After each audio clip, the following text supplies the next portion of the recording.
Looking for simple ideas to manage your life and business? You're in the right place.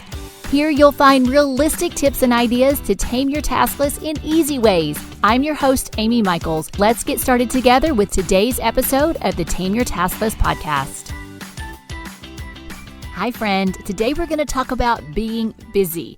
Yes, as busy people, there is always something on our plate. There's always more things that we could be doing, and the new ideas just keep coming. It's just part of the world that we live in. However, there are some really cool things that we can do to actually help us stop being so busy and actually narrow focus on what matters most to us. And that's exactly what we're going to talk about today in this episode of the Tame Your Task List podcast. I want to start by just acknowledging how common it is and how easily it is accepted in our culture for everybody to be busy. Somebody asks how you're doing? We've been busy. What kind of day have you had? It was a busy one. We use that word quite a bit to let everyone know that our days really are filled with activity, because it's true. We do stay busy. However, today, let's explore just a couple of things that we can do if we want to take a break from being busy, or if we feel like that we're maybe too busy for enjoying our life. What I mean by that is it's really easy for us to fill our time with lots and lots of activities and understandably be exhausted and then look back and wonder what we really did or what we really accomplished that day. And for most of us, if we do that too often, it's very easy for us to look back and not feel fulfillment, not look back and feel like the time that we spent was worthwhile. And so today we're going to explore what it really means to be busy and what we can do a little bit differently to adjust that if you would like to. So I'm going to share with you and confess right up front that I am the queen of burning dinner. And it always is because I'm doing too many things at once. It's a running joke with my family that they know that if I am making a new dish and I am not right there paying attention to it, something is going to suffer. I am not the world's best cook in the first place. And when I start taking on too many things while I'm cooking, then inevitably our taste buds are going to suffer. Now, hopefully you do not burn your dinner by doing too many things, but there's an important lesson here. Our minds can only handle doing so many things well. And while it's very easy and almost expected for us to constantly multitask, our brain actually really appreciates you giving it a break and only focusing on one thing at a time when it's important, such as not burning your dinner. So let's learn from my mistake here. If I just focused on dinner and making sure that everything cooked at the appropriate temperature, then nothing would get burned. However, I am tempted to do other things because I don't enjoy cooking. And I crave some sort of satisfaction when I'm feeling that around cooking. And so when we are feeling unsatisfied with whatever task we're doing, it is really tempting for us to pick up our phone and scroll, or while we are folding the laundry to get caught up on a podcast. And there's nothing wrong with multitasking.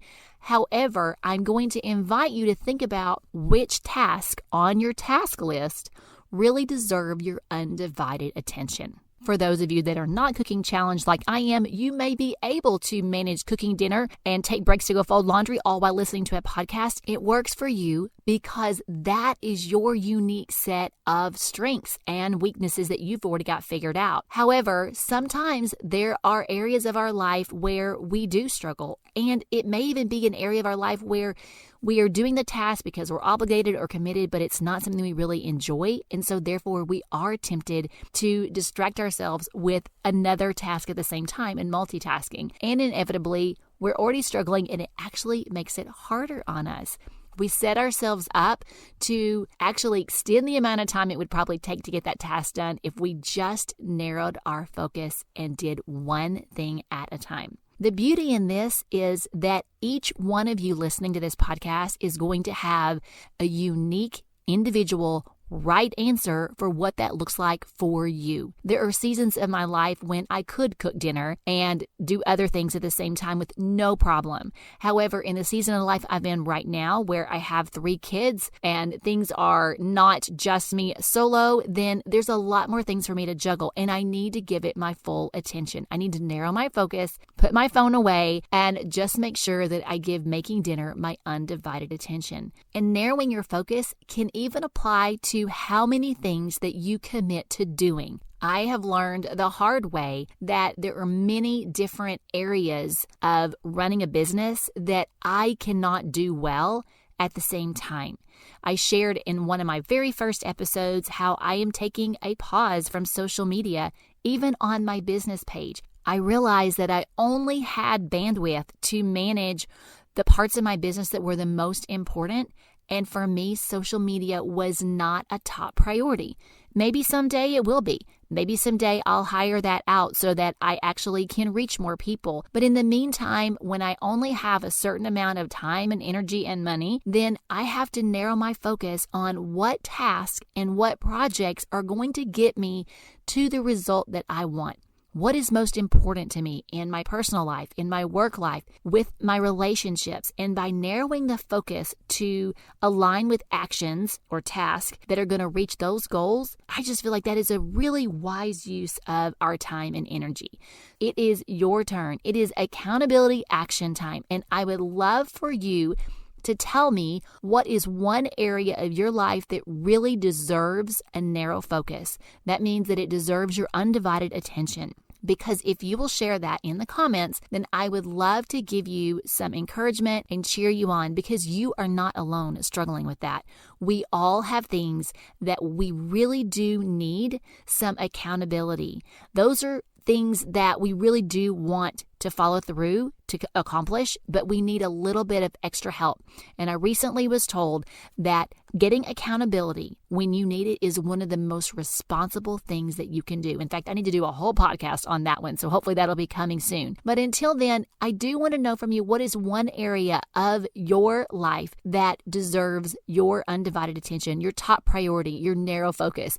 It may be as simple as not burning your family's dinner, or it may be something more complicated like reaching a goal for your health, or even going to bed on time, or being more consistent in your business. There's so many ways that we can apply this narrow focus, but when we do, we actually help ourselves to be more successful in doing the things that are most important to us. So I can hardly wait to hear what you guys are going to share in the comments below. That's all for this episode. Until next time, I'll be cheering you on. Thanks so much for joining us for this episode of the Tame Your Taskless podcast. We'd love to encourage you even more to focus your time and energy on what matters most to you in life and business. Connect with us over at tameyourtaskless.com for insights we only share with our email subscribers. We'll see you there.